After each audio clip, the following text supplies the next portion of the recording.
the Sthita Prajna Lakshanam is the matter of study now for us.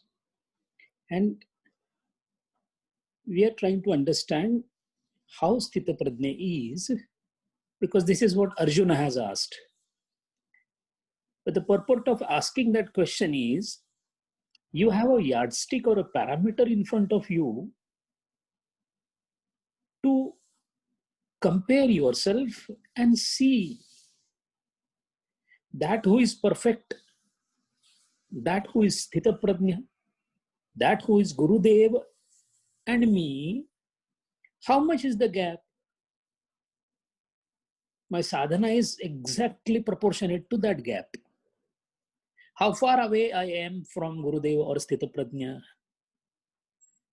and what efforts am I making in bridging the gap? If this question is not asked to oneself, then it will be a pure intellectual reading, enjoying the verbal beauty of Bhagavad Gita. The very title, that a practical guide to humanity, would be lost. So we had one shloka that just passed by in the last week, where Sukheshu Dukheshu, in happiness and sorrow, he is Anudvigamanaha. He doesn't get affected. And now it almost looks like a repetition, though it is not, of the previous mantra. It states that Yaha Sarvatra Anabhisneha. Sneha has nothing to do with prema. Rightfully discussed, elaborated. Meenakshi ji mentioned nicely about it. Sneha itself, the word has come from dhatu sni. Sni is to praise, praiseworthy or to praise. And the second meaning of sni is sticky substance. That is why most of the fat and oil is called as snigdha padartha. Chiknai wala. In Hindi we say chiknai wala. The one which has got sticking ability. So sneha, sticks, means it creates bondages. When a bondage is created, the bondage is created when I am considering myself as a distinct entity enjoying the world. Then how is prema diametrically opposite to it? Prema's presupposition is, I am not a distinct entity in the world. So both of them are absolutely 360 degrees apart from each other. Then comes the question, what is the role of sneha then? Because we say, hope sneha is there. We ask. When we write also a letter, we say sneha, sneha bhilashi. That is how we sign at the end. What it means is, a repulsion has to be substituted by attraction. So dvesham gets substituted by snigdhata, and then snigdhata has to be transformed into prema. The process of this is done exclusively in Bhakti Shastra. There are many saintly compositions in which the word used is neha lage. Neha, neha lage. Neha means sneha. Sneha becomes neha in Braji Bhasha. Sham sundara vase neha lage. Neha lage means I got attracted to him. Because I was still there, so got attracted to him. But when I starts diminishing, the snigdhata goes down, the prem starts dominating. Every time the ego gets cut down, the sneha goes down, and the prema element starts moving up, rasa nishpatti is there. That rasa nishpatti is sattvakara rupa. So the devotee starts getting more and more happiness into the sattva nature of the prema that he develops towards the Krishna. Once that rasam has been tested, then all other rasams become absolutely fruitless. Imagine a person who has been eating Shrikhandam, has been asked, would you like to taste the yogurt, sir? And he will say, I'm so sorry, how can you talk about it? Because I'm eating Shrikhandam. So the Vishayas that normally attract us, see, we are people with limited control of senses, so we enjoy what the senses give to us because we have not enjoyed what the Indriyas cannot give us. गगन मंडल में गोपिया ने भुई पे दही जमाया, माखन माखन संतों ने खाया, छाछ जगत Barpani. We are testing only the buttermilk of this world. The butter has been tested by Gurudeva, the Jivan Mukta. The reason why he is not interested, why he is anabhisneha is he has already caught hold of the diamond. How can he be interested in the glasses? Glass beads have no appeal of any kind. In fact, there is a amount of distaste for that glass bead. Hira paya gath gathariya bar bar wako kyu khole? Why would he tell the world that I am sitting on the hip of Anandam and your stupid happiness I am not interested in? Yah sarvatra, everywhere. Why? Brahma Paryantam. Deha, ya dehadi Brahma Paryantam, everything. Yanitya Bhogavastuni. Anitya Bhogavastu. I don't mind enjoying what you are enjoying, but I know for sure it is not going to last because I have got everlasting happiness. So for such a person, if because of the prarabdham, he gets a shubham or ashubham, he looks at it the way an adult looks in a children play. The child is so unhappy because another child has robbed him of a pebble while playing. The adult only laughs at it because pebble has no value. So shubham and ashubham is the result of what? It's not the result of you and me doing anything right now. It is the result of my prarabdha. Karma vipaka phalavashat. Shubham ashubham atishtat. It has come. It is standing in front of me because of my karma.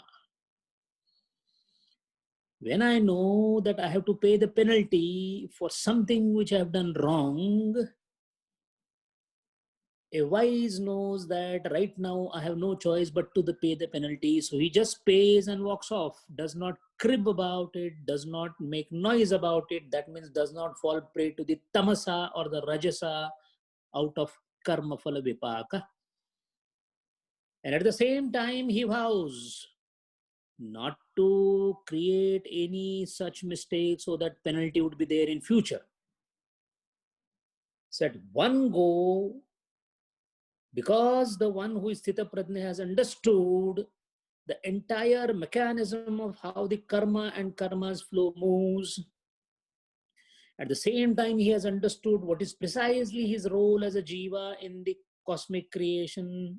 He has no interest whatsoever in whatever is happening simply because he knows that right now I'm here simply because of my karma, otherwise I would not have even existed. The body, human body that I'm embodied in is because of the karma that I have already undertaken on my own in my past life. If that is so, then I shall be paid the fines, I shall be put on paying the fines, or I shall be eulogized or praised. Either of them are the outcomes of my past karma. Since I am simply not interested in the karma, the Padma Shri doesn't affect me, the imprisonment doesn't affect me. If at all it comes to my way, I know it is because of my past karma, so I shall accept it with equanimity. Equanimity is without moaning, without cribbing. I shall not utter the words that I would have done this had I had a better wife, a better spouse, a better husband, a better child, nothing like better.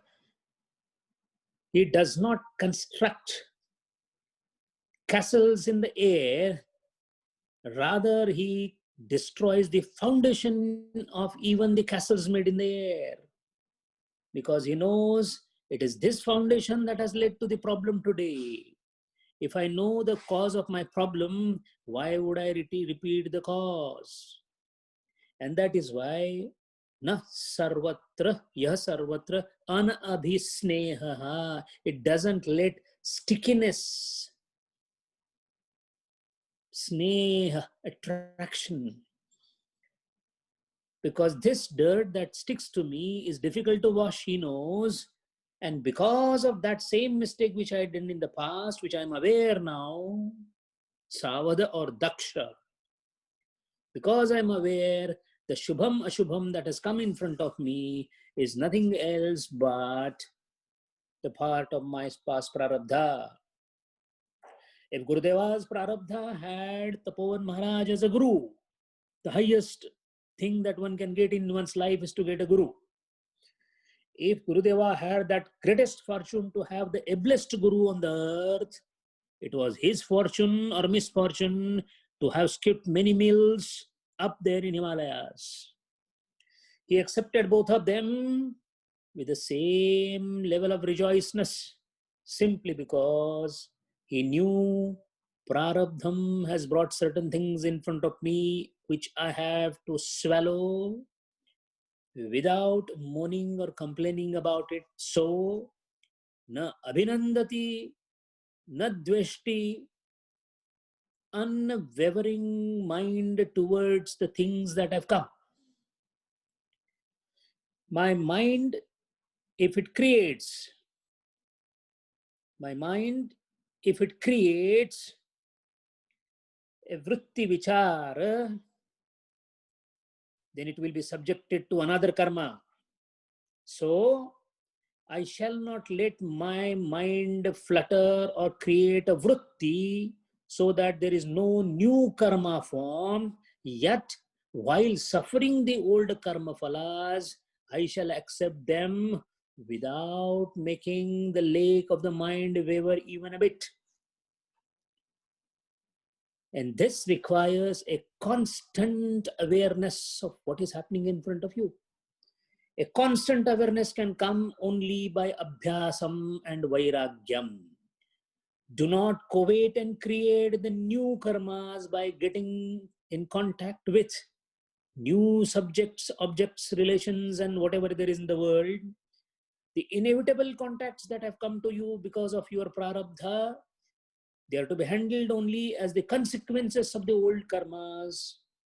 And then the buddhi starts getting stabilized, the mind becomes unwavering, the vrittis do not generate on the part of mind, and then one learns to do the nirodha of the vritti, and then such a yogi becomes sthita prajna. The mind, or rather than that, the intellect has evolved from buddhi to prajna, and the prajna is stabilized. So it's not only the detachment in the sense of not getting in touch with the outer objects, but also to face what is coming your way clearly understanding why this is happening. A sudden loss of job, a terrific calamity falling upon us in terms of health is nothing else but the vipak of the karma that has happened earlier. Why should somebody's life be shortened all of a sudden? Or why you should be given a job when you did not deserve it? You deserve 10 dirhams, you got 100, not because you did something for it. The karma vipaka is working on it. If it is working because of the punya karma, if you get something which you don't deserve, accept it as it comes because it was to come whether you wanted it or not.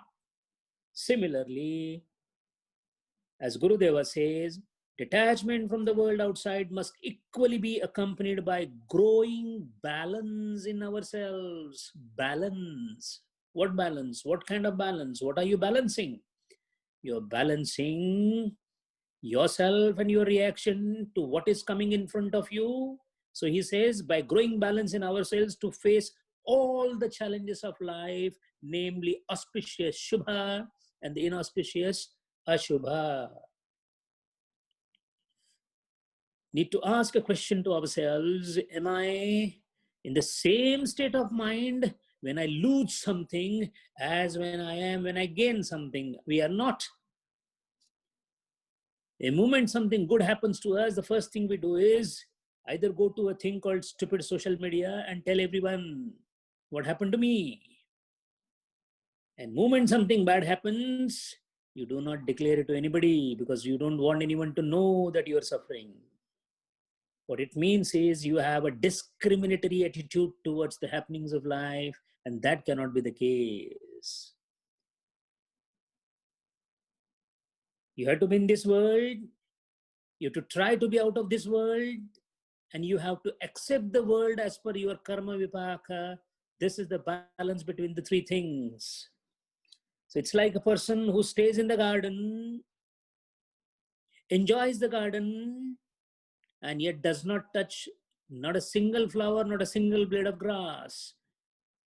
So great Sufi saint Bhika Maran, he beautifully described this particular aspect of Sthita Prajna as Bhika Sadhu Wo Kahe.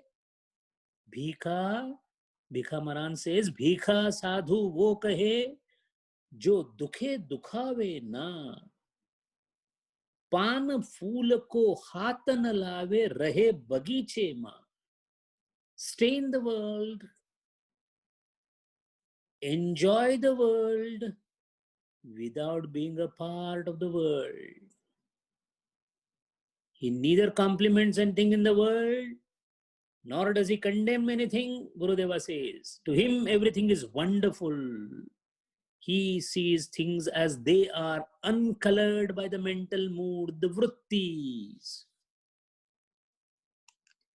Unfortunately, a bold statement can be made that we have never seen anything, never heard anything, never tested anything in our life in its original form.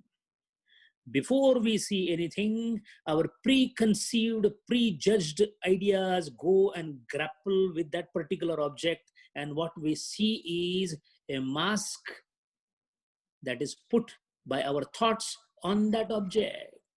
That is the reason why the same beautiful tall tree full of leaves and flowers gives pain to somebody and happiness to somebody and a neutrality to somebody, simply because the tree is the same tree. Those who are looking at it have changed the tree by their superimposition of the tree of their mind. So in originality, in the original structure, nobody is able to see except the yogi. And the yogi sees in every tree a tree and simultaneously a consciousness. The purity of a substance of its existence in pure form, only the yogis enjoy. Because the pure existence is Sat. It may have transformed itself as some object of Nama and Rupa, but The purity can never be lost. The purity is lost when the mind imposes upon an object the cap of the thoughts that it carries with him. And that is what is exactly the Sthita Prajna avoids. And that is why he says, Yada samharate hari harana karana. The one stealing away, samharate. Yada samharate cha ayam kurmaha sarvangani iva sarvashaha kurma.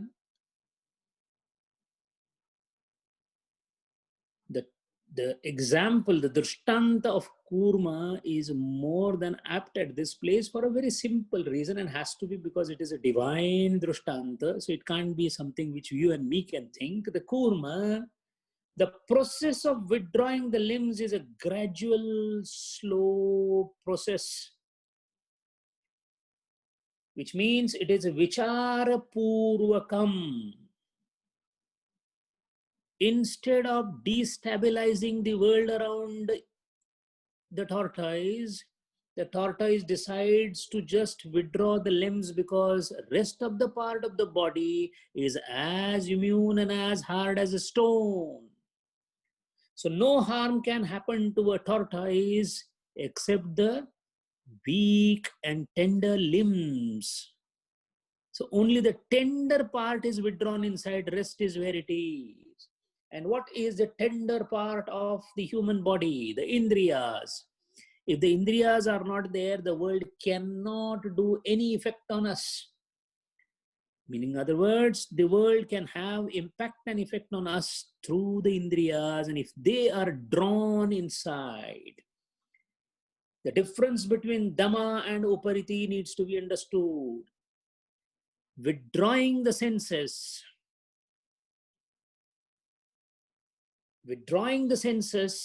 fine. But the senses remaining in withdrawn state, withdrawing the senses, one aspect. Senses remaining in withdrawn state, another aspect. Withdrawing the senses presupposes that they may again come out. That is the study of Shamadama. In Upariti, in Pratyahara is Prati Avrutah. Avrutah means to eat. Attati, adatti, to eat, engulf. Prati, against.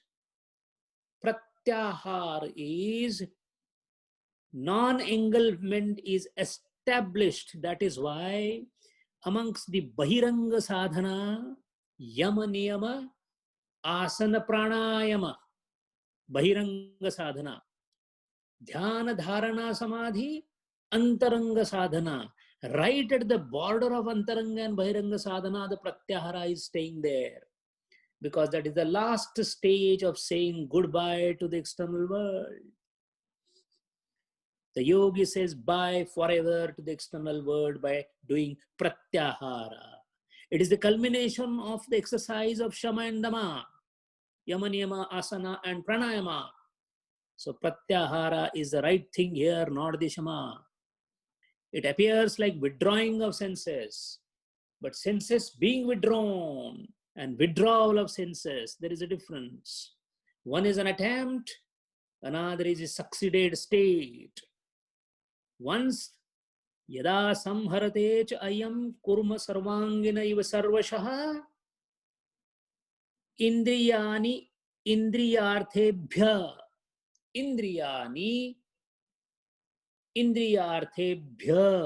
indriyani plural of indriyas indriyarthebhya chaturthi indriyarthe for it is withdrawal of senses for sense objects. Mind well, it is not withdrawal of senses for objects.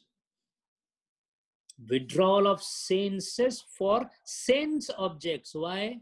Not all objects are sense objects. Every day we travel to the office and see lots of trees on the road. They are not objects, sense objects. They are objects. Why? The senses have not engaged with them. An object that is engaged by senses is sense object. And what do you mean by an object is engaged by the senses? Or what is the meaning of sense objects? The Shastriya Spashtikaranam of this Indriyarthebhya is the consciousness that is existing in me, that is Chidabhasa, comes out through the Indriya called my eyes and goes to the object which the eye want to see, covers the consciousness in that object with my consciousness, that is called avruttata. So this Chaitanya avruttata, when it happens, then this consciousness communicates with that consciousness through the eyes, and that is when we come to know that there is a thing. So far we have not reacted to a thing, only a thing is understood. If I look at a cup, my eyes carry the consciousness through the indriya of eye, through the sight, Chakshu Chaitanyam, carrying my Chidabhasa Chaitanyam into the object, covering the consciousness of that object. Instantly I come to know that there is something called a teacup. Only this much of jnana is called vritti jnana. There is no phala jnanam still. Why? I came to know about a thing, but I have not reacted to that. When I see that cup of tea and I feel that I think the tea is there and it must be good in quality, I will enjoy that. What has happened is the same jnanam. I have reacted with the help of my mind by recollecting my smritis and previous experiences. That is called phala jnanam. So vritti jnanam and phala jnanam, these are the two aspects of the objective knowledge that we get through the senses. A sthita prajna has no objection about the vritti jnanam. In fact, he does get it. Are we trying to say that a sthita prajna, when he eats srikhandam, it will be bitter for him? No. Then what is the difference?